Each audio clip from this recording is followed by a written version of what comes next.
Hello students and all the viewers, स्वागत है आपका हमारे इस चैनल पर। इस वीडियो में आज हम आपको क्लास 12 के मैथ्स के मैट्रिसेस एंड डिटर्मिनेंट्स के अंडर एमसीक्यू के एक से बढ़कर एक टेक्निक्स बताने वाले हैं। और इस लेक्चर को देखकर आप मैट्रिसेस एंड डिटर्मिनेंट्स के बहुत सारे टाइप्स के एमसीक्यू सॉल्व करने के बारे में सीख पाएंगे। और ये सारे ही एमसीक्यू आपको खास करके जेईई मेंस और एनडीए के एंट्रेंस एग्जामिनेशन के साथ साथ आपके क्लास 12 के बोर्ड्स के एग्जामिनेशन में भी पूछे जाते हैं। तो अगर आज का वीडियो आप बिना स्किप करके आखिरी तक देखते हैं तो आप यहाँ पर ढेर सारे एमसीक्यू मैट्रिसेस एंड डिटर्मिनेंट्स के किस तरह से सॉल्व किए जाते हैं, इन सब के टेक्निक्स इस लेक्चर को देखकर आप सीख सकते हैं। तो वीडियो को आप बिना स्किप करके ज़रूर देखें और साथ ही साथ जितने भी क्वेश्चंस हम इस लेक्चर्स में आपको सॉल्व करके बताएंगे, आप उन सारे क्वेश्चंस को एक पेज पर लिखें और बाद में खुद से इसे सॉल्व करें। तो शुरू करते हैं आज का यह प्यारा सा लेक्चर। तो यहाँ पर सबसे पहले हम इस फैक्ट से स्टार्ट करते हैं। इसमें कहा गया है कि अगर ए कोई स्क्वायर मैट्रिक्स होगा और इसका ऑर्डर अगर n है, तो याद रखना है कि मैट्रिक्स कैसा होना चाहिए, स्क्वायर मैट्रिक्स होना चाहिए, क्योंकि स्क्वायर मैट्रिक्स का ही डिटर्मिनेंट एग्जिस्ट करता है।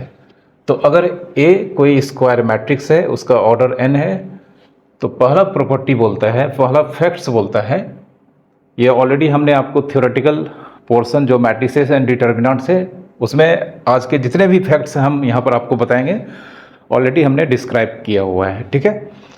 तो सबसे फर्स्ट प्रॉपर्टी कहता है कि मैट्रिक्स ए का डिटर्मिनेंट और मैट्रिक्स ए के ट्रांसपोज का डिटर्मिनेंट आपस में इक्वल होंगे।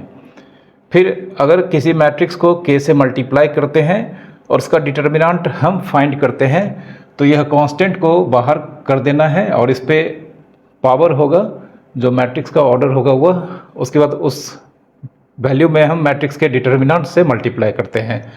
यहाँ पर के ज़ीरो नहीं है, एक नंबर है, मतलब या तो पॉजिटिव होगा या नेगेटिव होगा।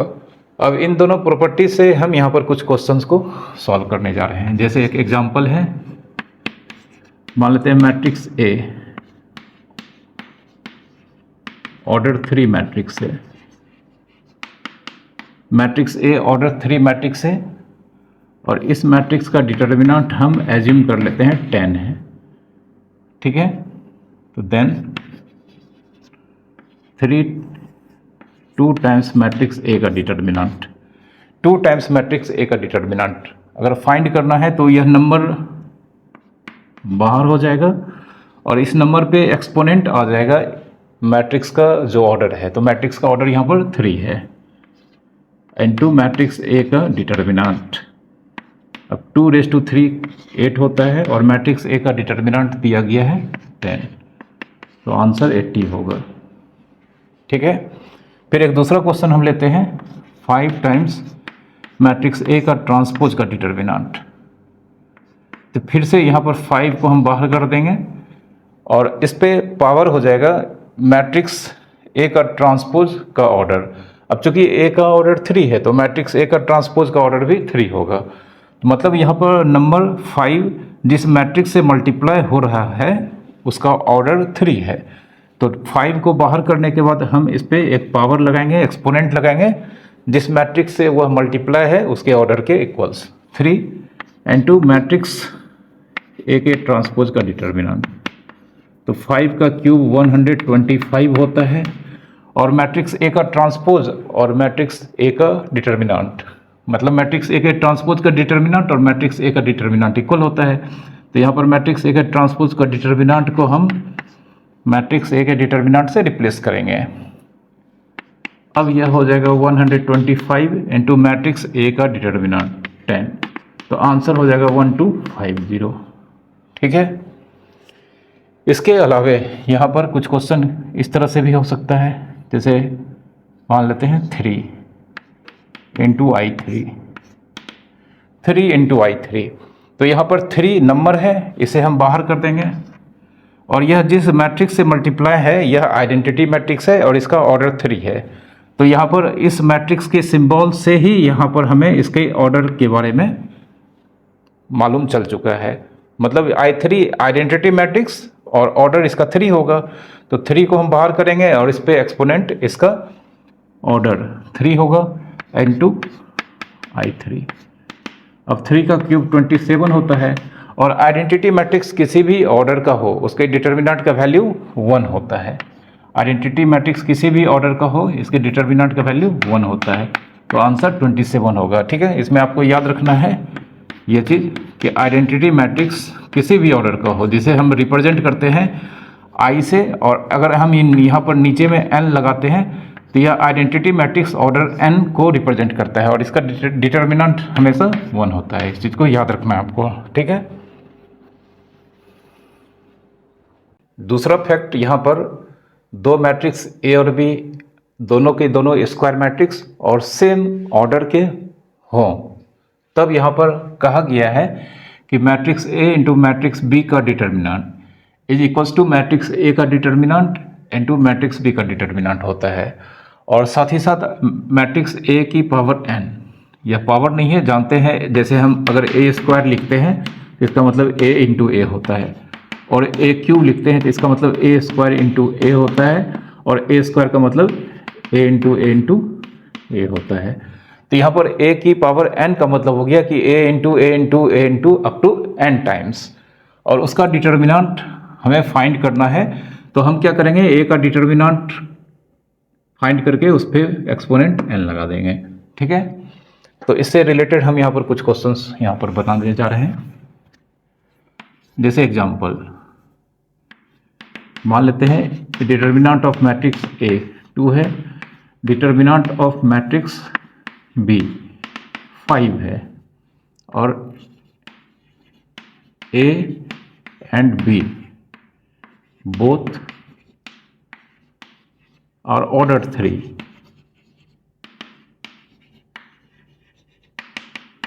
ए और बी यहाँ पर दोनों के दोनों सेम ऑर्डर 3 के मैट्रिक्स हैं। तो देन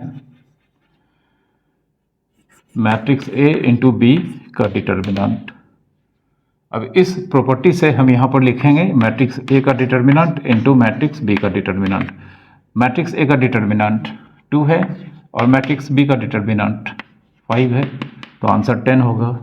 ठीक है, अब फिर से यहाँ पर अगर हम मान लेते हैं 3 टाइम्स मैट्रिक्स ए स्क्वायर का डिटर्मिनेंट, अब 3 टाइम्स मैट्रिक्स ए का डिटर्मिनेंट का स्क्वायर मतलब 3 टाइम्स मैट्रिक्स ए का स्क्वायर का डिटर्मिनेंट निकालना है। तो सबसे पहले 3 को हम बाहर करेंगे। अब ए का ऑर्डर चूंकि 3 है, ए का ऑर्डर 3 है, तो ए के स्क्वायर का ऑर्डर भी 3 होगा। तो हम इस नंबर पे जिसको हम बाहर निकाल चुके हैं इस पे पावर 3 लगाएंगे, मतलब ए स्क्वायर का ऑर्डर के बराबर यहाँ पर इस पे पावर पुट करेंगे। उसके बाद ए स्क्वायर का डिटर्मिनेंट 3 का क्यूब 27 होता है, इनटू ए का स्क्वायर का डिटर्मिनेंट इस प्रॉपर्टी से हम जानते हैं मैट्रिक्स ए का डिटर्मिनेंट का स्क्वायर के बराबर होगा। अब यहाँ पर 27 इनटू मैट्रिक्स ए का डिटर्मिनेंट 2 है जिसका स्क्वायर लिखेंगे 27 इंटू 4, तो अल्टीमेटली आंसर हो जाएगा यहाँ पर 7 4 जा 28, 4 2 जा 8 2 10, 108 इसका आंसर होगा। ओके, उसके बाद एक और क्वेश्चन लेते हैं। 5 टाइम्स ए इंटू ए का ट्रांसपोज का determinant, 5 times A into matrix A का ट्रांसपोज का डिटर्मिनेंट, तो 5 बाहर में ही रहेगा। अब यहाँ पर इस प्रॉपर्टी से मैट्रिक्स ए का डिटर्मिनेंट इंटू मैट्रिक्स ए के ट्रांसपोज का डिटर्मिनेंट लिखेंगे। मैट्रिक्स ए का डिटर्मिनेंट, मैट्रिक्स ए का डिटर्मिनेंट और ए का ट्रांसपोज का डिटर्मिनेंट और ए का डिटर्मिनेंट दोनों का वैल्यू सेम होता है, तो यहाँ पर मैट्रिक्स ए का ट्रांसपोज का डिटर्मिनेंट को हम रिप्लेस करेंगे मैट्रिक्स ए के डिटर्मिनेंट से। अब यहाँ पर 5 टाइम्स मैट्रिक्स ए का डिटर्मिनेंट 2 है, मैट्रिक्स ए का डिटर्मिनेंट 2 है, 5 2 जा 10 2 जा 20 इसका आंसर होगा। ठीक है, एक और एग्जांपल लेते हैं जिसमें हम मान लेते हैं यहाँ पर ट्वाइस ए बी। ठीक है, यहाँ पर 2 times matrix A into B का डिटर्मिनेंट का वैल्यू हम निकालना चाहते हैं। तो अगर हम यहाँ पर ए इंटू बी को अगर ब्रैकेट में डाल देते हैं तो मैट्रिक्स ए इंटू बी और यह नंबर 2 इससे मल्टीप्लाई हो रखा है, इसका डिटर्मिनेंट का वैल्यू निकालना है। तो 2 को हमें बाहर रखना होगा। अब a का और b का दोनों का ऑर्डर 3 है, तो यहाँ पर a इंटू बी का ऑर्डर भी 3 होगा। अब यह नंबर यहाँ पर बाहर आ चुका है, तो इस पर हमें एक्सपोनेंट a इंटू बी का ऑर्डर जो कि 3 है यह लगाना होगा, into matrix a into B का डिटर्मिनेंट। 2 का क्यूब 8 होगा। इसके बाद मैट्रिक्स a का डिटर्मिनेंट इंटू मैट्रिक्स b का डिटर्मिनेंट। इस determinant of matrix a into B property से matrix a into matrix b का डिटर्मिनेंट लिखेंगे। 8 टाइम्स मैट्रिक्स a का डिटर्मिनेंट 2 है और मैट्रिक्स b का डिटर्मिनेंट 5 है। 5 2 10 इंटू 8, 80 इसका आंसर होगा। ओके, यह फैक्ट मैट्रिक्स के डेफिनेशन पे बेस्ड है, जिसमें कहा गया है कि अगर A एक मैट्रिक्स है ऑर्डर m बाय m, जानते हैं यह मैट्रिक्स का कंडेंस्ड फॉर्म कहलाता है। मतलब A एक मैट्रिक्स है ऑर्डर m और यह स्क्वायर मैट्रिक्स है। और इस मैट्रिक्स में यहाँ पर पहला कंडीशन है कि अगर वो सारा एलिमेंट Aij जिसका i और j इक्वल नहीं होगा, तो स्क्वायर मैट्रिक्स में हम जानते हैं कि i मतलब रो का वैल्यू और j मतलब एलिमेंट के कॉमन का कॉलम का वैल्यू अगर आपस में इक्वल नहीं होता है तो वह नॉन डायगोनल एंट्रीज कहलाता है। तो यहाँ पर किसी भी स्क्वायर मैट्रिक्स का वो सारा एलिमेंट्स जो कि नॉन डायगोनल एलिमेंट्स हैं, अगर वो सारे के सारे जीरो हैं तो मैट्रिक्स को डायगोनल मैट्रिक्स कहा जाता है। जैसे यहाँ पर हम देख सकते हैं यह एक ऑर्डर 3 मैट्रिक्स है।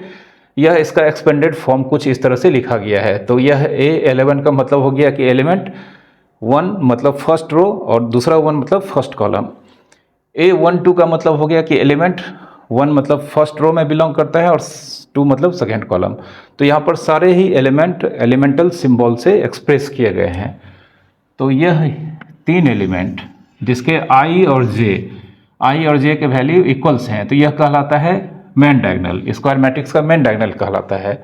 और इसके एबव और इसके बिलो जितने भी एलिमेंट्स हैं जिसमें हम देख सकते हैं यहाँ पर i और j इक्वल्स नहीं हैं, तो ये सारे के सारे इसके नॉन डायगोनल एलिमेंट्स या नॉन डायगोनल एंट्रीज कहलाते हैं। तो डायगोनल मैट्रिक्स में सारे के सारे नॉन डायगोनल एंट्रीज जीरो होने चाहिए। जैसा कि इस एग्जांपल में हम देख सकते हैं, डायगोनल को अगर हम यहाँ पर मतलब ढक देते हैं, अगर इस डायगोनल को अगर हम ढक देते हैं थोड़ी देर के लिए मान लेते हैं, तो यहाँ पर नॉन डायगोनल एंट्रीज सारे के सारे जीरो हैं। तो इस तरह से यह एक डायगोनल मैट्रिक्स है। और इसी केस में अगर सारे के सारे नॉन डायगोनल एंट्रीज जीरो हों लेकिन सारे के सारे डायगोनल एंट्रीज कांस्टेंट हो, सारे के सारे डायगोनल एंट्रीज कांस्टेंट और सेम हो, तो इस कंडीशन में matrix scalar matrix scalar matrix कहा जाता है। ठीक है, जैसे इस एग्जांपल में हम देख सकते हैं कि डायगोनल के सारे एंट्रीज सेम हैं, आइडेंटिकल हैं और ये सारे वैल्यूज 3 हैं और डायगोनल के अलावा यहाँ पर नॉन डायगोनल एलिमेंट सारे के सारे जीरो हैं। तो यह स्केलर मैट्रिक्स का एग्जांपल है। ठीक है, अब इससे रिलेटेड हम यहाँ पर कुछ क्वेश्चंस आपको बताने जा रहे हैं। जैसे एक एग्जांपल है, if A equals to ABC DEF MNP is a diagonal matrix।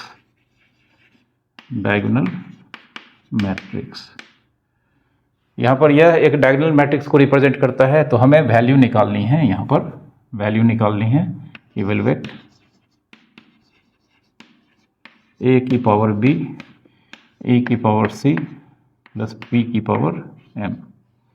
ठीक है, यह डायगोनल मैट्रिक्स है, हमें वैल्यू निकालनी है A की पावर B E की पावर C और P की पावर M। यहाँ पर दिया गया है where A B C does not equals to 0, sorry A E P, मतलब ये तीनों ही डायगोनल एंट्रीज जीरो नहीं होते हैं। बहुत ही इजी है। यहाँ पर हम जानते हैं डायगोनल मैट्रिक्स के इनसाइड डायगोनल एंट्रीज को छोड़ के जितने भी डायगोनल्स के अलावे मतलब नॉन डायगोनल एंट्रीज हैं वो सब के सब जीरो होता है। तो यहाँ पर A और B नॉन डायगोनल एंट्रीज है, इसका पावर मतलब ये वैल्यू जीरो होगा तो A की पावर जीरो होगा। फिर E डायगोनल एंट्रीज है, ये कुछ भी हो सकता है, सिर्फ जीरो छोड़कर यहाँ अकॉर्डिंग टू क्वेश्चन। लेकिन इस पे जो पावर C है यह नॉन डायगोनल एंट्रीज है जो कि 0 होगा।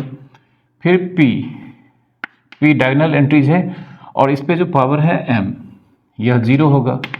अब किसी भी नंबर पे पावर 0, किसी भी नॉन जीरो नंबर पे पावर अगर 0 होता है तो उसका वैल्यू 1 होता है।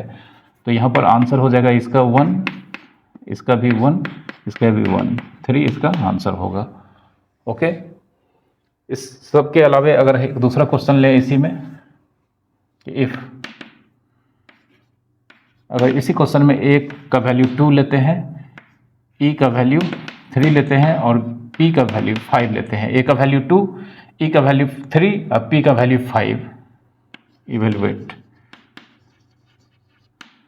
2 टाइम्स A की power C plus 3 times E की पावर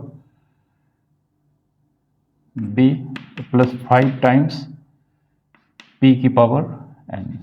ठीक है, तो हमें इसका वैल्यू निकालना है। तो यहाँ पर सब वैल्यू हम रखते हैं। 2 इंटू A का वैल्यू 2 है, C यहाँ पर नॉन डायगोनल एंट्रीज है इसलिए 0 होगा। 3 इंटू E का वैल्यू 3 है और B यहाँ पर 0 होगा। 5 इंटू P का वैल्यू 5 है, लेकिन N यहाँ पर नॉन डायगोनल एंट्रीज है 0 होगा। तो यहाँ पर 2 into 1 plus 3 into 1 plus 5 into 1, 5 3 8 और 2 10 इसका आंसर होगा। ओके,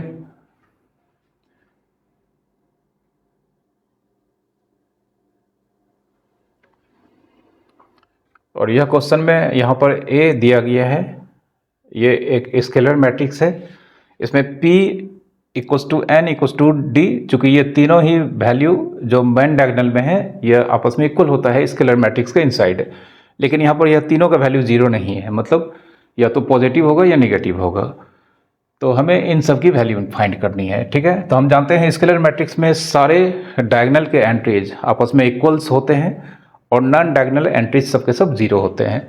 तो सबसे पहला आंसर यहाँ पर 3 टाइम्स P की पावर Q, 4 टाइम्स N की power R minus 5 times D की पावर B। 3 टाइम्स P को हम P ही लिखेंगे, लेकिन यहाँ पर Q जानते हैं नॉन डायगोनल एंट्रीज है जो 0 होगा। 4 टाइम्स N को हम N ही लिखेंगे और R यहाँ पर नॉन डायगोनल एंट्रीज है जो एक बार फिर से 0 होगा। 5 D को हम D ही लिखेंगे, लेकिन यहाँ पर B हम जानते हैं नॉन डायगोनल एंट्रीज है 0 होगा। तो यहाँ पर 3 into 1 4 into 1 minus 5 into 1, 4 3 7 minus 5 2 इसका आंसर होगा। ओके,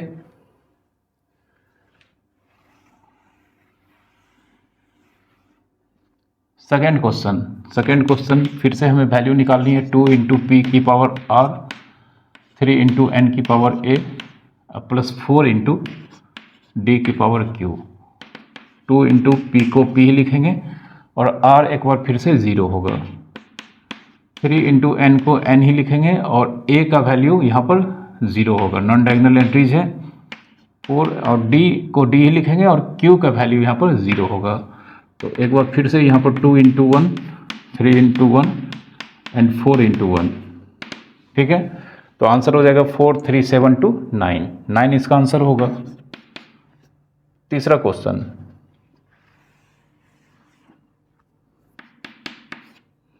तीसरा में हमें P एंड D होल की power Q plus R plus C plus M plus A plus B। तो यहाँ पर P को हम P ही लिखेंगे, इंटू N को N ही लिखेंगे, D को D ही लिखेंगे। लेकिन यहाँ पर Q और C नॉन डायगोनल एंट्रीज है तो यह तीनों का तीनों 0 होगा।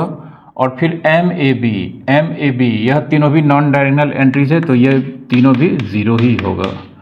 और P एंड D ये तीनों के तीनों नॉन जीरो हैं, तो किसी भी नॉन जीरो मतलब नॉन जीरो नंबर का प्रोडक्ट, यहाँ पर 3 नॉन जीरो नंबर का प्रोडक्ट नॉन जीरो होगा और इस सब पे पावर कितना है 0। तो किसी भी नॉन जीरो नंबर पे अगर एक्सपोनेंट 0 है तो इसका वैल्यू 1 होता है। ठीक है, यह प्रॉपर्टी मैट्रिक्स के इन्वर्स से रिलेटेड है, जिसमें कहा गया है कि A एक इन्वर्टिबल मैट्रिक्स है जिसका ऑर्डर n है। आपको मालूम होगा कि इन्वर्टिबल मैट्रिक्स हमेशा स्क्वायर मैट्रिक्स होता है और कोई भी मैट्रिक्स अगर इन्वर्टिबल मैट्रिक्स है तो उस मैट्रिक्स का इन्वर्स ऑलवेज एग्जिस्ट करता है। तो यहाँ पर अगर ए इन्वर्टिबल मैट्रिक्स है जिसका ऑर्डर n है, तो हम जानते हैं matrix A into matrix A का इन्वर्स या मैट्रिक्स का ए का इन्वर्स इंटू मैट्रिक्स ए, ये दोनों का प्रोडक्ट हमेशा आइडेंटिटी मैट्रिक्स होता है। और किसी भी मैट्रिक्स का इन्वर्स का determinant equals to 1 by matrix के डिटर्मिनेंट के वैल्यू के इक्वल्स होता है। और साथ ही साथ यहाँ पर k टाइम्स मैट्रिक्स ए का इन्वर्स 1 बाय के इंटू मैट्रिक्स ए के इन्वर्स के बराबर होता है। फिर मैट्रिक्स का इन्वर्स का ट्रांसपोज मैट्रिक्स के ट्रांसपोज के इन्वर्स के बराबर होता है। तो ये बहुत ही काम की प्रॉपर्टी है। यहाँ पर हम कुछ क्वेश्चंस को सॉल्व करने जा रहे हैं। जैसे एग्जांपल मान लेते हैं A order 3 invertible matrix, invertible matrix, matrix A order 3 का एक इन्वर्टिबल मैट्रिक्स है और यहाँ पर इस मैट्रिक्स का डिटर्मिनेंट का वैल्यू अगर हम मान लेते हैं 5 है, मैट्रिक्स का डिटर्मिनेंट का वैल्यू 5 एज्यूम कर लेते हैं। तो देन सबसे पहले मैट्रिक्स ए का इन्वर्स का डिटर्मिनेंट, मैट्रिक्स ए के इन्वर्स का डिटर्मिनेंट क्या हो जाएगा 1 बाय डिटर्मिनेंट ऑफ मैट्रिक्स ए, मतलब 1 बाय 5 इसका आंसर होगा। ओके ठीक। दूसरा एग्जांपल ट्वाइस मैट्रिक्स ए का इन्वर्स का डिटर्मिनेंट, ट्वाइस मैट्रिक्स ए का इन्वर्स का डिटर्मिनेंट। तो यहाँ पर 2 मैट्रिक्स ए के इन्वर्स से मल्टीप्लाई होने वाला नंबर है, तो 2 को बाहर करेंगे और ए का इन्वर्स का ऑर्डर मैट्रिक्स ए के ऑर्डर 3 के बराबर होगा। तो यहाँ पर 3 इसका एक्सपोनेंट हो जाएगा इनटू मैट्रिक्स ए का डिटर्मिनेंट, सॉरी मैट्रिक्स ए का इन्वर्स का डिटर्मिनेंट। अब 2 का क्यूब 8 होगा और ए का इन्वर्स का डिटर्मिनेंट को हम 1 बाय डिटर्मिनेंट ऑफ मैट्रिक्स ए लिखेंगे, 8 इंटू 1 बाय 5, तो आंसर हो जाएगा 8 बाय 5। ओके फिर एक और क्वेश्चन लेते हैं, ट्वाइस ए का इन्वर्स का डिटर्मिनेंट, 2 टाइम्स मैट्रिक्स ए का इन्वर्स का डिटर्मिनेंट है। ठीक है, तो हम जानते हैं यहाँ पर 2 टाइम्स मैट्रिक्स ए का इन्वर्स, इस प्रॉपर्टी से यहाँ पर क्या हो जाएगा 1 बाय 2 टाइम्स मैट्रिक्स ए का इन्वर्स का डिटर्मिनेंट। अब 1 बाय 2 को हम बाहर करेंगे और इस पे एक्सपोनेंट हो जाएगा यहाँ पर ए का इन्वर्स का ऑर्डर। तो ए का ऑर्डर 3 है तो ए का इन्वर्स का ऑर्डर भी 3 होगा इनटू मैट्रिक्स ए का इन्वर्स का डिटर्मिनेंट।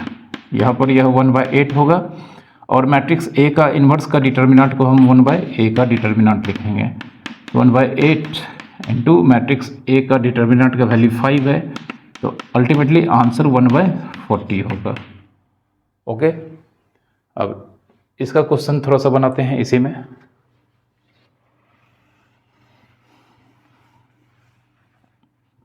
तो अगर हम कहें 5 टाइम्स ए का इन्वर्स का ट्रांसपोज का डिटर्मिनेंट निकालना है। ठीक है,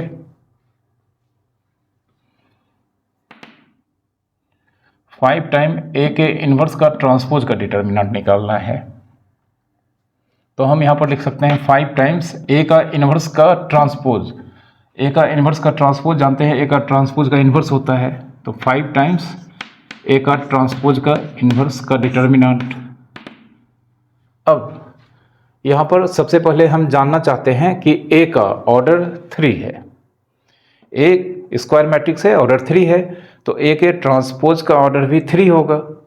अब ए के ट्रांसपोज का ऑर्डर अगर 3 है तो ए के ट्रांसपोज के इन्वर्स का ऑर्डर भी 3 होगा। तो यहाँ पर ए के ट्रांसपोज का इन्वर्स का ऑर्डर 3 होगा, चूंकि हमें यहाँ पर 5 को बाहर करना है तो 5 बाहर हो जाएगा और ए के ट्रांसपोज का इन्वर्स का ऑर्डर 3 है तो इस पर एक्सपोनेंट 3 हो जाएगा इनटू ए का ट्रांसपोज का इन्वर्स।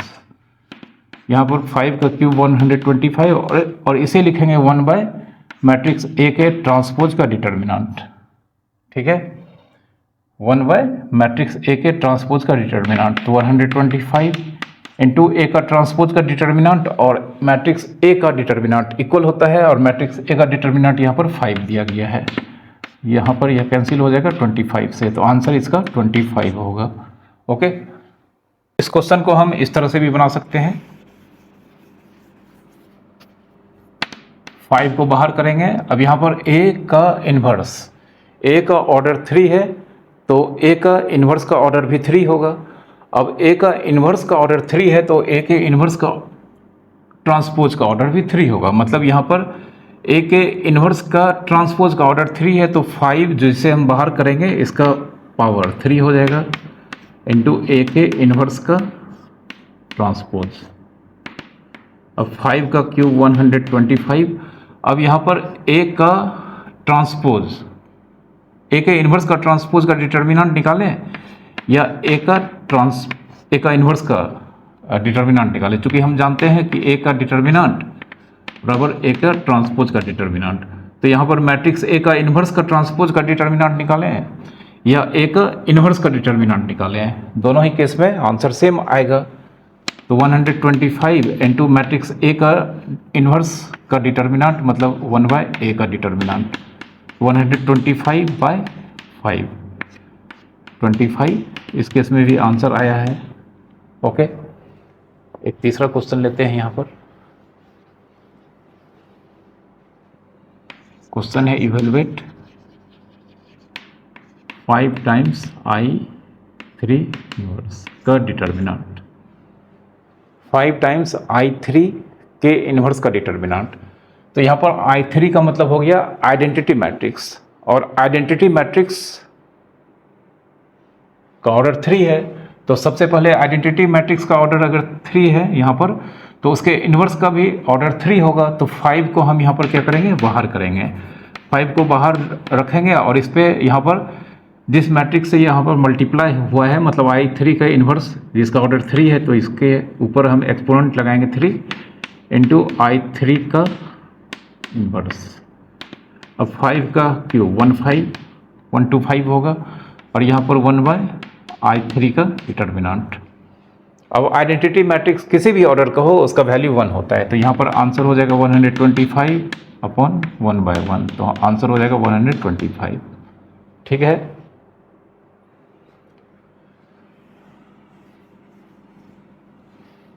अब इससे रिलेटेड एक क्वेश्चन हम आपको यहाँ पर दिखा रहे हैं बनाकर। ठीक है, मान लेते हैं यहाँ पर a = x 0 0 0 y 0 0 0 z।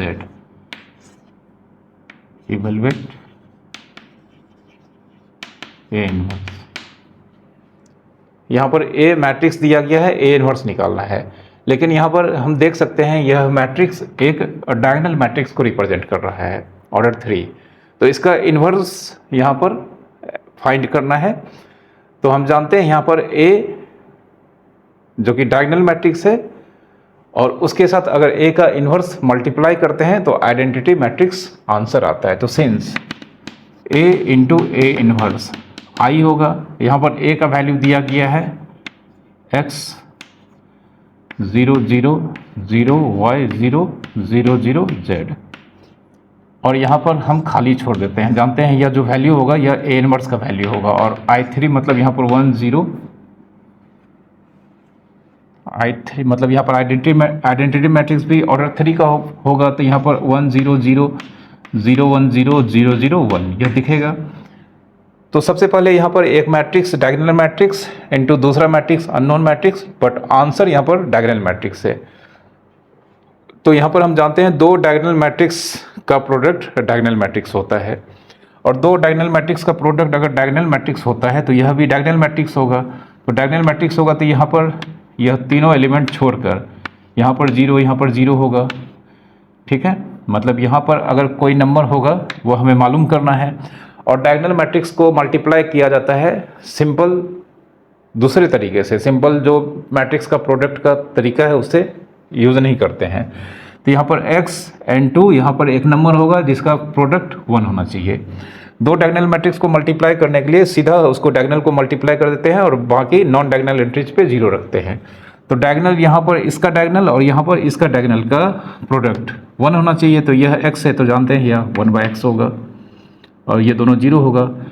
फिर यहाँ पर यह 0 से स्टार्ट होगा, फिर यहाँ पर y है तो y इंटू 1/y 1 होगा, तो यहाँ पर 1/y यहाँ पर 0 होगा, फिर यह 0 और यहाँ पर z है तो यह जानते हैं कितना होगा 1/z। तो डेफिनेटली यह किसको रिप्रेजेंट कर रहा है, a के इन्वर्स को। तो यहाँ पर a इन्वर्स, यहाँ पर a इन्वर्स इसको हम लिख सकते हैं।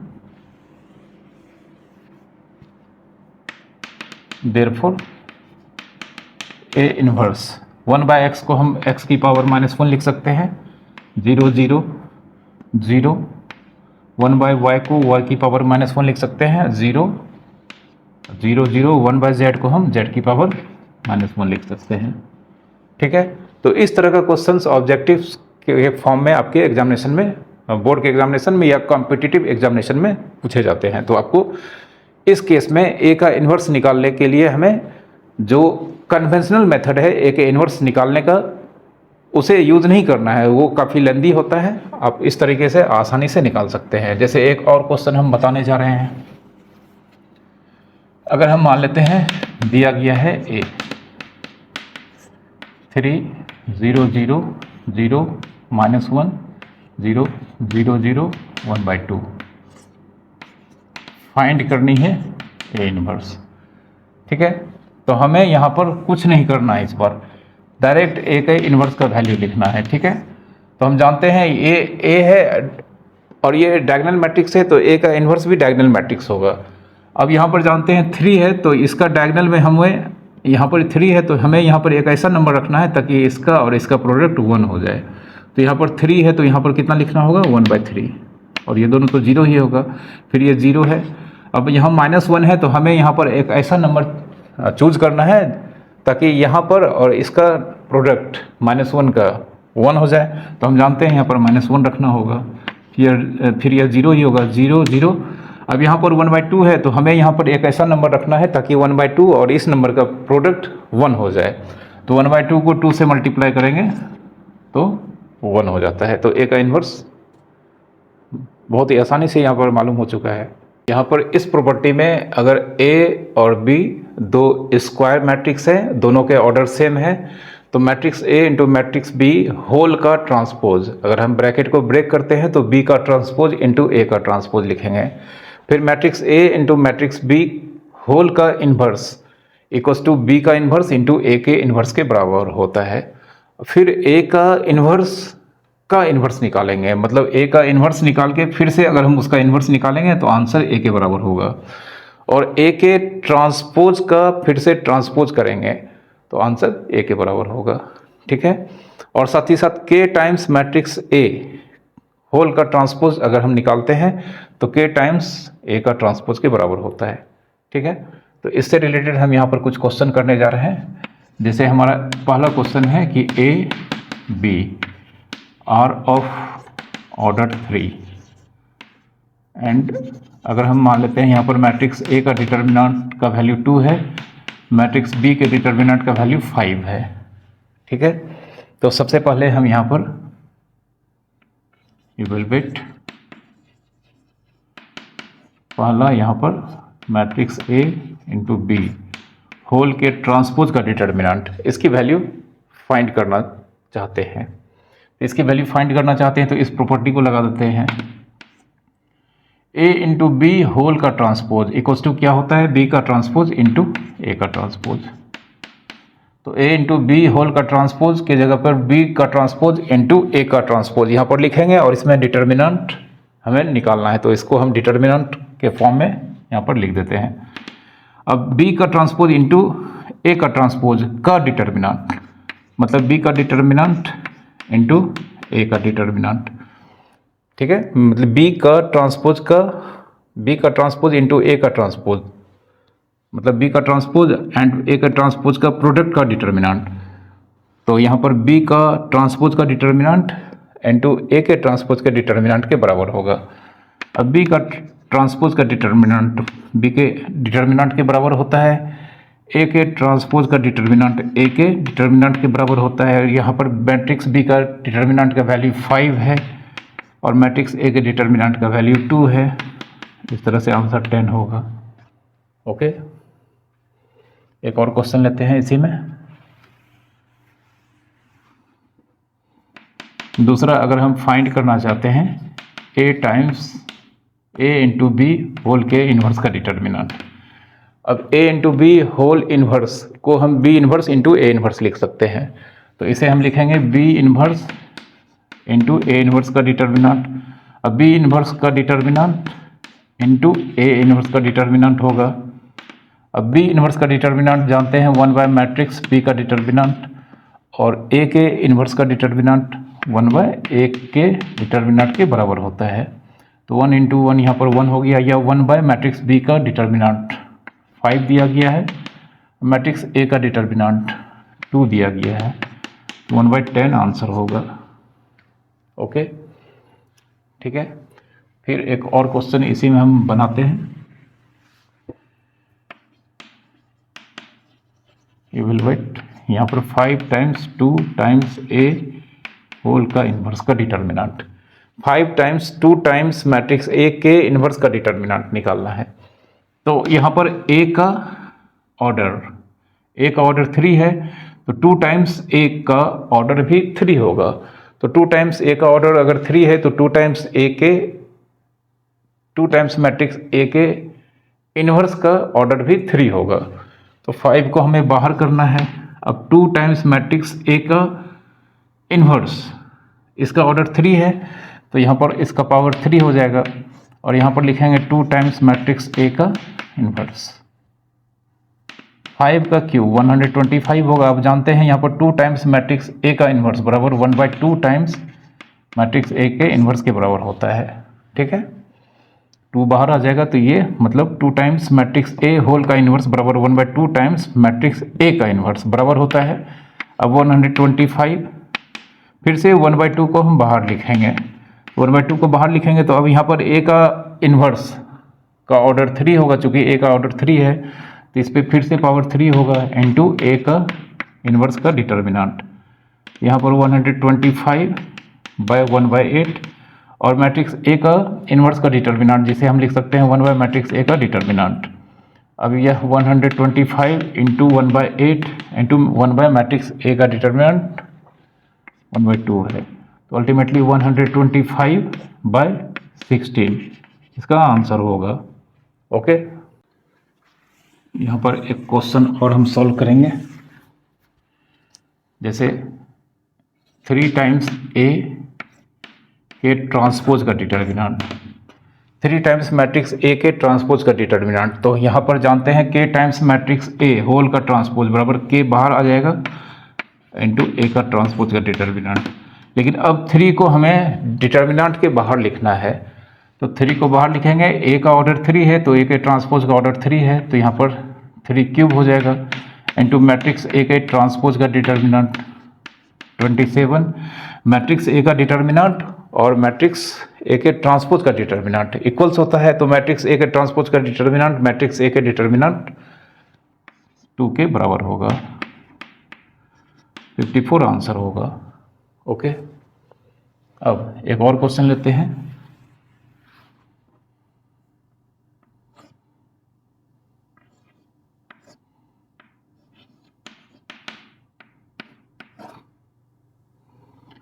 Twice B times matrix A whole का ट्रांसपोज का डिटर्मिनेंट निकालना है। ठीक है, तो सबसे पहले 2 को हमें बाहर करना होगा। अब बी का ऑर्डर 3 है, ए का ऑर्डर 3 है, तो बी इंटू मैट्रिक्स ए का ऑर्डर भी 3 होगा, और बी इंटू मैट्रिक्स ए का ऑर्डर 3 है तो बी इंटू ए के मैट्रिक्स का ट्रांसपोज का ऑर्डर भी 3 होगा। मतलब 2 को हम बाहर कर रहे हैं, तो बी इंटू ए के ट्रांसपोज, बी इंटू ए होल के ट्रांसपोज का ऑर्डर 3, इस पर एक्सपोनेंट हो जाएगा इंटू बी इंटू ए का होल का ट्रांसपोज, 2 का क्यूब 8 लिखेंगे। अब बी इंटू ए होल का ट्रांसपोज का मतलब हो गया ए का ट्रांसपोज इंटू बी का ट्रांसपोज। ठीक है, अब यहाँ पर 8 टाइम्स मैट्रिक्स ए का ट्रांसपोज का डिटर्मिनेंट इंटू मैट्रिक्स बी के ट्रांसपोज का डिटर्मिनेंट। 8 टाइम्स मैट्रिक्स ए का डिटर्मिनेंट और मैट्रिक्स ए के ट्रांसपोज का डिटर्मिनेंट इक्वल होता है, तो यहाँ पर इसके जगह पर हम 2 लिखेंगे, और मैट्रिक्स बी के ट्रांसपोज का डिटर्मिनेंट बराबर मैट्रिक्स बी के डिटर्मिनेंट के बराबर होता है, तो यहाँ पर 5 लिखेंगे, तो 5 2 10 इंटू 8, 80 इसका आंसर होगा। Okay,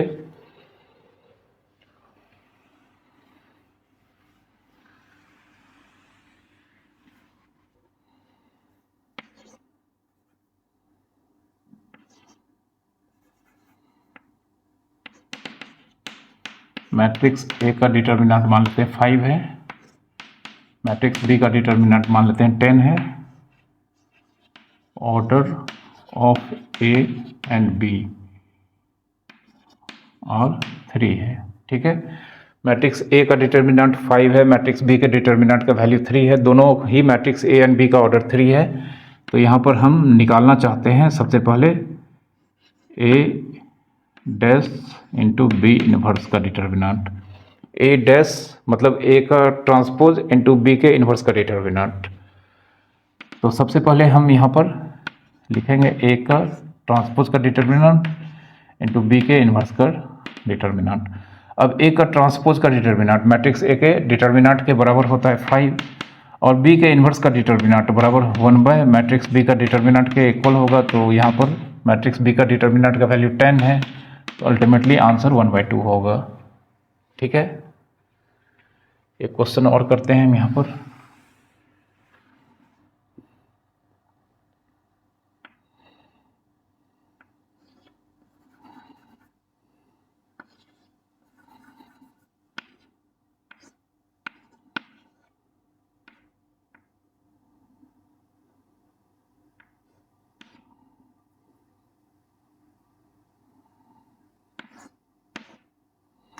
three times 2 into B के इनवर्स का डिटर्मिनेंट।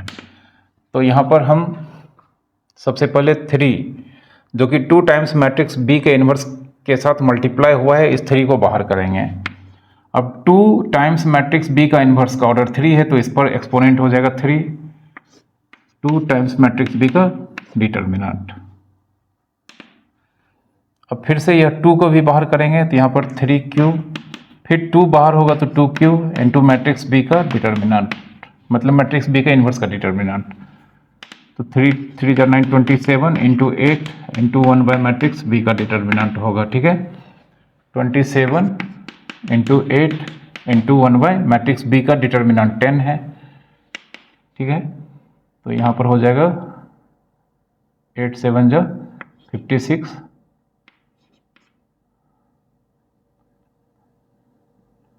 Bye 10 answer. इस प्रॉपर्टी में ए इन्वर्टिबल मैट्रिक्स है, ऑर्डर n है। तो सबसे पहला प्रॉपर्टी है कि a की पावर m होल की इन्वर्स इक्वल्स टू a की इन्वर्स होल की पावर m के इक्वल्स होगा। दूसरा प्रॉपर्टी ऑलरेडी हम आपको बता चुके हैं कि k times matrix a whole का inverse equals to 1/k times a का इन्वर्स। और यह प्रॉपर्टी भी हम आपको बता चुके हैं कि a की पावर n का determinant equals to determinant of a whole की पावर n होता है। और यह प्रॉपर्टी भी हम आपको बता ही चुके हैं कि a इंटू बी होल का इन्वर्स इक्वल्स टू b का इन्वर्स इंटू a का इन्वर्स।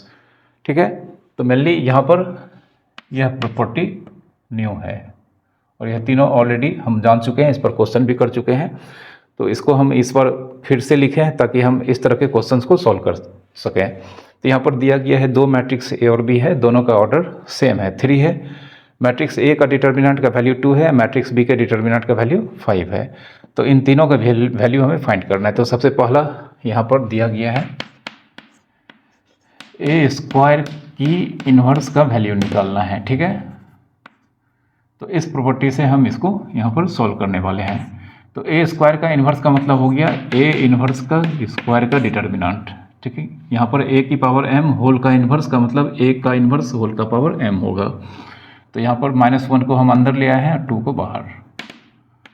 अब फिर से हम इस प्रॉपर्टी को यूज़ करेंगे, a की पावर n का डिटर्मिनेंट बराबर a का डिटर्मिनेंट का पावर n। तो यहाँ पर a का इन्वर्स का डिटर्मिनेंट का पावर 2।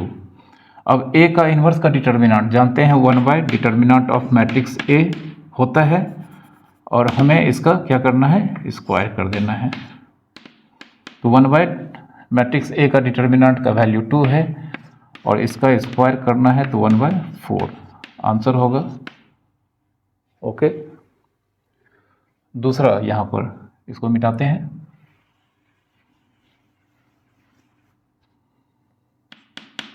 दूसरा है यहाँ पर डिटर्मिनेंट ऑफ 2 टाइम्स a का क्यूब का इन्वर्स का डिटर्मिनेंट। ठीक है, determinant of 2 times matrix a का क्यूब होल का इन्वर्स और इसका डिटर्मिनेंट। तो सबसे पहले हम यहाँ पर क्या करेंगे, इस ब्रैकेट के इनसाइड इसको हम क्या लिखेंगे, 1/2 इंटू ए क्यूब का इन्वर्स। ठीक है, 2 टाइम्स ए क्यूब होल का इन्वर्स बराबर 1/2 टाइम्स ए क्यूब का इन्वर्स। ठीक है, अब 1/2 यहाँ पर सबसे पहले हमें इस प्रॉपर्टी को यहाँ पर अप्लाई कर देना है। 1/2 टाइम्स यहाँ पर ए का इन्वर्स का क्यूब। ठीक है, अब यहाँ पर ए का ऑर्डर 3 है, तो ए के इन्वर्स का ऑर्डर भी 3 होगा, और उसका ए इन्वर्स का क्यूब कर दें या पावर 4 कर दें, कुछ भी कर दें, इसका ऑर्डर भी 3 ही रहने वाला है। मतलब 1/2 यहाँ पर इस मैट्रिक्स से मल्टीप्लाइड है जिसका ऑर्डर 3 है, तो यहाँ पर 1/2 को हम बाहर करेंगे, इसका पावर 3 होगा, और यहाँ पर ए का इन्वर्स का क्यूब का डिटर्मिनेंट लिखेंगे, तो यह 1/8 हो जाएगा। अब इसे हम इस प्रॉपर्टी से, ठीक है, क्या लिख सकते हैं, ए के इन्वर्स का डिटर्मिनेंट का क्यूब 1/8, और यहाँ पर ए के इन्वर्स का डिटर्मिनेंट का मतलब 1 मैट्रिक्स ए का डिटर्मिनेंट का cube 1/8 into 1 determinant of matrix ए 2 और इसका क्यूब। तो अल्टीमेटली यह कितना हो जाएगा, 1/8 इंटू 1/8 यहाँ पर 1/2 का cube 1 determinant of matrix A का वैल्यू 2 दिया गया है, इसका क्यूब करेंगे तो 1/8 इंटू 1/8 मिलकर कितना हो जाएगा, 1/64। ठीक है, 1/64 आंसर होगा इसका। तीसरा नंबर बहुत ही इजी है। तीसरा नंबर है 2 times matrix A into B whole का इन्वर्स। ठीक है, अब ए और बी का ऑर्डर 3 है, तो ए इंटू बी का ऑर्डर भी 3 होगा और उसके इन्वर्स का ऑर्डर भी 3 होगा, मतलब 2 को अगर हम बाहर करेंगे तो इसका पावर 2 हो जाएगा। ठीक है, अब ए इंटू बी का होल का इन्वर्स यहाँ पर सबसे पहले लिखाएगा, कांस्टेंट को सबसे पहले बाहर किए हैं और अंदर में बचेगा ए इंटू बी होल का इन्वर्स, और इस पर पावर 3 इसलिए दिए हैं कि ए इंटू बी होल के इन्वर्स का ऑर्डर 3 होगा, चूँकि ए का ऑर्डर 3 है, बी का ऑर्डर 3 है, तो ए इंटू बी का ऑर्डर भी 3 होगा, और ए इंटू बी का ऑर्डर 3 होगा तो ए इंटू बी के होल का इन्वर्स का ऑर्डर भी 3 होगा। ठीक है, इसके बाद फिर हम इस मतलब प्रॉपर्टी को यहाँ पर यूज़ करेंगे। 2 का क्यूब 8 होता है, यहाँ पर ए इंटू बी होल का इन्वर्स का मतलब बी का इन्वर्स इंटू ए का इन्वर्स का डिटर्मिनेंट। अब इसे अलग अलग लिखेंगे तो यह हो जाएगा 8 का वैल्यू, और यहाँ पर 1 मैट्रिक्स सबसे पहले 1 बी का डिटर्मिनेंट, बी के इन्वर्स का डिटर्मिनेंट इंटू ए के इन्वर्स का डिटर्मिनेंट। अब 8 टाइम्स मैट्रिक्स बी का डिटर्मिनेंट इंटू 1 मैट्रिक्स ए का डिटर्मिनेंट। 8 टाइम्स मैट्रिक्स बी का डिटर्मिनेंट 5 है और मैट्रिक्स ए का डिटर्मिनेंट 2 है, यहाँ पर यह 4 से कैंसिल हो जाएगा तो 4/5 आंसर होगा। ओके, प्रॉपर्टी में ए अगर स्क्वायर मैट्रिक्स है जिसका ऑर्डर n है, तो A into adjoint of matrix A equals to adjoint of matrix A into matrix A बराबर determinant of matrix A into identity matrix, यह रिलेशन होता है। उसके बाद एडजॉइंट ऑफ मैट्रिक्स ए का determinant equals to matrix A का determinant पे power ए का जितना ऑर्डर होता है उसमें 1 लेस इसके इक्वल्स होता है, और साथ ही साथ यहाँ पर adjoint of matrix A whole का इन्वर्स का डिटर्मिनेंट या एडजॉइंट ऑफ ए इन्वर्स का डिटर्मिनेंट, यह दोनों ही आपस में इक्वल होता है, और ये दोनों की वैल्यू 1 डिटर्मिनेंट ऑफ मैट्रिक्स ए की पावर n-1 के इक्वल्स होता है।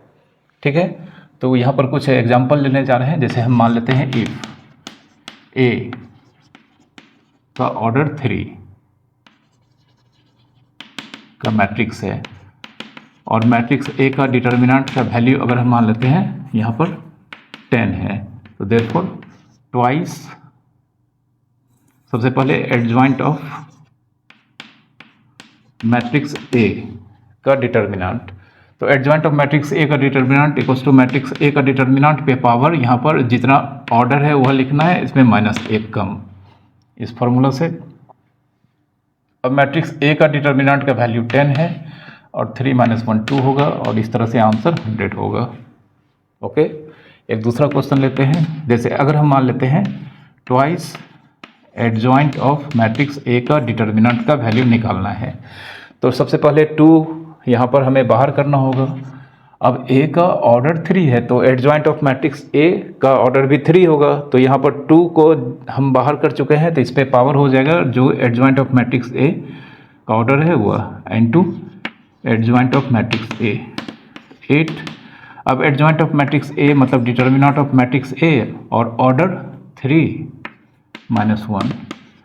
8 टाइम्स मैट्रिक्स ए का डिटर्मिनेंट यहाँ पर 10 है और 3 माइनस 1 यहाँ पर 2 होगा। तो 100 इंटू 8 800 आंसर होगा। ओके,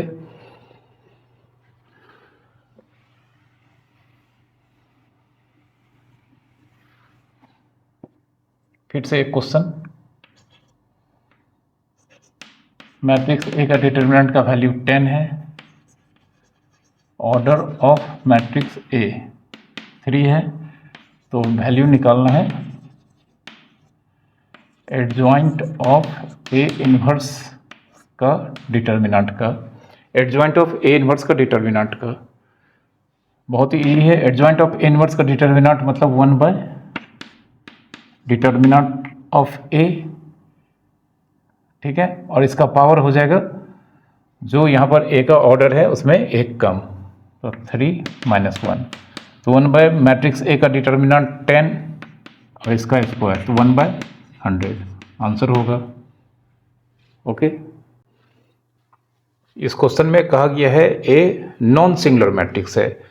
नॉन सिंगुलर मैट्रिक्स उस मैट्रिक्स को कहा जाता है जिसकी डिटर्मिनेंट की वैल्यू 0 नहीं होती है। तो यहाँ पर ए नॉन सिंगुलर मैट्रिक्स है, इसका ऑर्डर 3 है, और इस स्क्वायर मैट्रिक्स जिसका ऑर्डर 3 है जो नॉन सिंगुलर मैट्रिक्स है इसके डिटर्मिनेंट मतलब इसके एडजॉइंट का डिटर्मिनेंट का वैल्यू 225 है। तो यहाँ पर इस मैट्रिक्स के डिटर्मिनेंट का वैल्यू फाइंड करना है। तो सबसे पहले हम जानते हैं एडजॉइंट ऑफ मैट्रिक्स ए का determinant equals to matrix A का डिटर्मिनेंट पे पावर ऑर्डर और माइनस 1।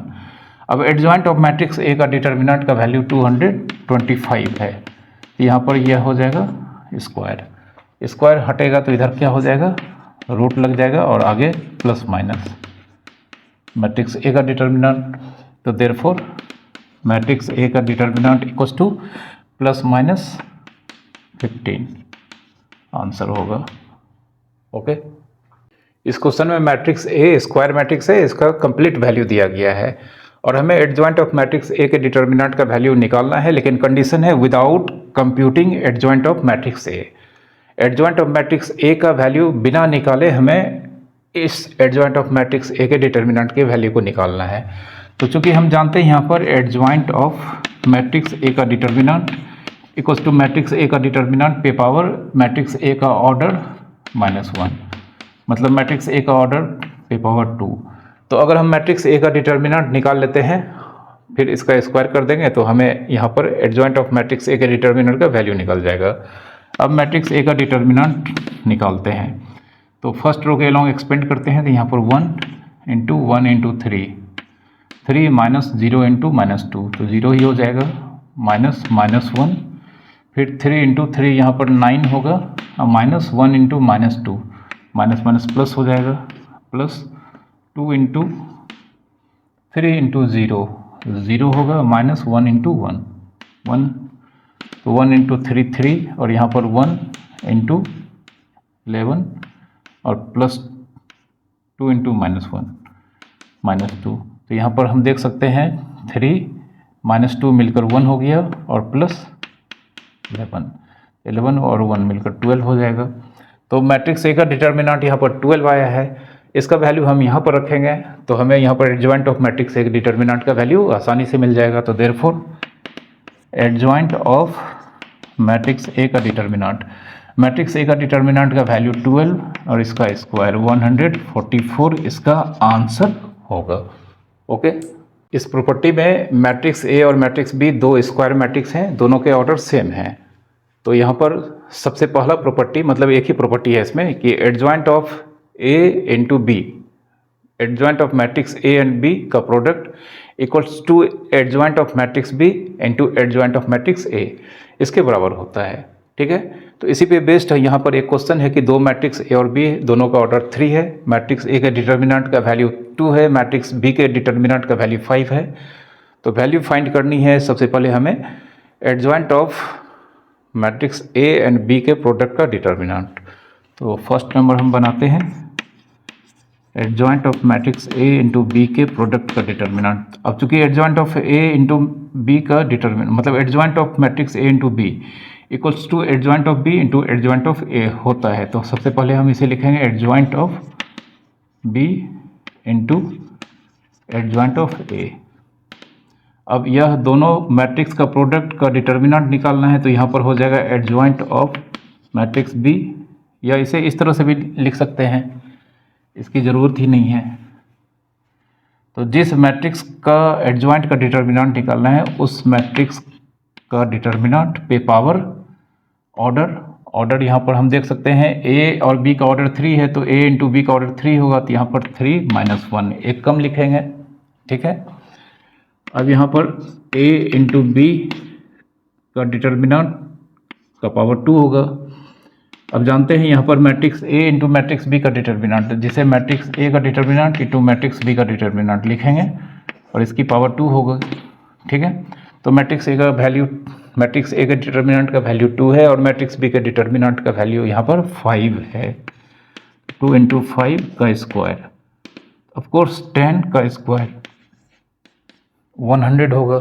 ठीक है, दूसरा क्वेश्चन को हम यहाँ पर बना रहे हैं adjoint of matrix A into B whole का इन्वर्स का डिटर्मिनेंट। ठीक है, तो फिर से यहाँ पर adjoint of matrix A into B के इन्वर्स का डिटर्मिनेंट निकालना है, तो ए इंटू बी के इन्वर्स का डिटर्मिनेंट की पावर। अब ए इंटू बी का ऑर्डर 3 है, तो ए इंटू बी के इन्वर्स का ऑर्डर 3 होगा, तो यहाँ पर 3 - 1 लिखेंगे। ठीक है, अब यहाँ पर a इंटू बी होल के इन्वर्स का ऑर्डर, जिसे हम लिख सकते हैं 1/a इंटू बी के डिटर्मिनेंट का 1/a इंटू बी के डिटर्मिनेंट का वैल्यू का स्क्वायर। इसे हम लिख सकते हैं मैट्रिक्स a का डिटर्मिनेंट इंटू मैट्रिक्स b का डिटर्मिनेंट का स्क्वायर। यहाँ पर 1 का स्क्वायर 1 होगा और नीचे मैट्रिक्स ए का डिटर्मिनेंट 2 है, मैट्रिक्स बी का डिटर्मिनेंट 5 है, इसका स्क्वायर 1/100 आंसर। यह प्रॉपर्टी बहुत काम का है, जिसमें कहा गया है कि अगर कोई भी स्क्वायर मैट्रिक्स, कोई भी स्क्यू सिमेट्रिक मैट्रिक्स कोई भी स्क्यू सिमेट्रिक मैट्रिक्स है जिसका ऑर्डर n है, तो यहाँ पर उस स्क्यू सिमेट्रिक मैट्रिक्स का डिटर्मिनेंट 0 होगा जब ऑर्डर n एक ऑड नंबर होगा। ठीक है, जैसे हम इस चीज़ को प्रूव करते हैं, तो चूंकि a यहाँ पर स्क्यू सिमेट्रिक मैट्रिक्स है, देयरफॉर जानते हैं अगर कोई भी मैट्रिक्स अगर स्क्यू सिमेट्रिक मैट्रिक्स होता है तो उस मैट्रिक्स का डिटर्मिनेंट उस मैट्रिक्स का निगेटिव और मैट्रिक्स का ट्रांसपोज, जब किसी भी स्क्वायर मैट्रिक्स का निगेटिव और उसका ट्रांसपोज अगर आपस में इक्वल्स होता है तो इस केस में वह मैट्रिक्स स्क्यू सिमेट्रिक मैट्रिक्स कहा जाता है। ठीक है, तो यहाँ पर matrix A skew symmetric matrix है, तो यहाँ पर -a इक्वल्स टू ए का ट्रांसपोज के बराबर होगा। अब -a का डिटर्मिनेंट और a का ट्रांसपोज का डिटर्मिनेंट इक्वल होगा। अब यहाँ पर -a का मतलब -1 इंटू मैट्रिक्स a का डिटर्मिनेंट और यहाँ पर a का ट्रांसपोज का डिटर्मिनेंट मैट्रिक्स a के डिटर्मिनेंट के बराबर होता है, तो यहाँ पर a का ट्रांसपोज का डिटर्मिनेंट को हम रिप्लेस करने जा रहे हैं मैट्रिक्स a के डिटर्मिनेंट से। अब यहाँ पर -1 जो मैट्रिक्स a के साथ मल्टीप्लाइड है इसे हम बाहर निकालते हैं और इस पे a का ऑर्डर जो है उस पे एक्सपोनेंट बिठाते हैं इंटू मैट्रिक्स a का डिटर्मिनेंट इक्वल्स टू। ठीक है, अब अगर यहाँ पर n ऑड नंबर होगा, ऑड नंबर हम जानते हैं मतलब क्या क्या हो सकता है 1 3 5 7 कुछ इस तरह का होगा। तो अगर n ऑड नंबर होगा तो हम जानते हैं -1 पे पावर n -1 होगा, तो देयरफॉर -1 पे पावर n को क्या लिख सकते हैं -1 इंटू मैट्रिक्स ए का determinant equals to matrix A का डिटर्मिनेंट। ठीक है, अब यहाँ पर हो जाएगा माइनस मैट्रिक्स ए का determinant equals to matrix A का डिटर्मिनेंट। अब इसे उस दूसरी ओर भेज देते हैं, तो माइनस ए का डिटर्मिनेंट दूसरी ओर जाने पे प्लस ए का डिटर्मिनेंट हो जाएगा और यहाँ पर नल मैट्रिक्स बचेगा, या जीरो नहीं है, नल मैट्रिक्स है। ठीक है, तो zero equals to twice matrix A का डिटर्मिनेंट। अब यहाँ पर 1/2 into null matrix, 1/2 into 2 times matrix A का डिटर्मिनेंट। ठीक है, दोनों साइड हमने 1/2 से मल्टीप्लाई किया है, यह 2 और यह 2 कैंसिल हो जाएगा। अब जीरो मतलब नल मैट्रिक्स, यहाँ पर यह क्या है, नल मैट्रिक्स। नल मैट्रिक्स को किसी भी नंबर से मल्टीप्लाई करते हैं, नल मैट्रिक्स होता है। तो यहाँ पर मैट्रिक्स ए का डिटर्मिनेंट का वैल्यू 0 होगा जब n ऑड नंबर होगा, और मैट्रिक्स कैसा मैट्रिक्स है, स्क्यू सिमेट्रिक। इस चीज़ को भी आपको याद रखना है। ठीक है, तो इस लेक्चर को आज हम यहीं पर समाप्त करते हैं, और आई होप आज के लेक्चर्स आप बहुत ही अच्छे से समझ पाए होंगे। और इस तरह के लेक्चर्स अगर आपको और चाहिए तो प्लीज़ आप हमें कमेंट्स में लिख कर बताएं। और अगर आज का लेक्चर आपको बहुत ही बेहतरीन लगा है, आप इसे बहुत ही अच्छे ढंग से समझ पाए हैं, इससे आपको बहुत कुछ सीखने को मिला है, तो प्लीज़ आप हमारे इस लेक्चर को लाइक करें, और चैनल को प्लीज़ आप अब तक अगर आपने सब्सक्राइब नहीं कर रखा है तो प्लीज़ आप इसे जल्दी से सब्सक्राइब कर लें। Thank you very much for watching.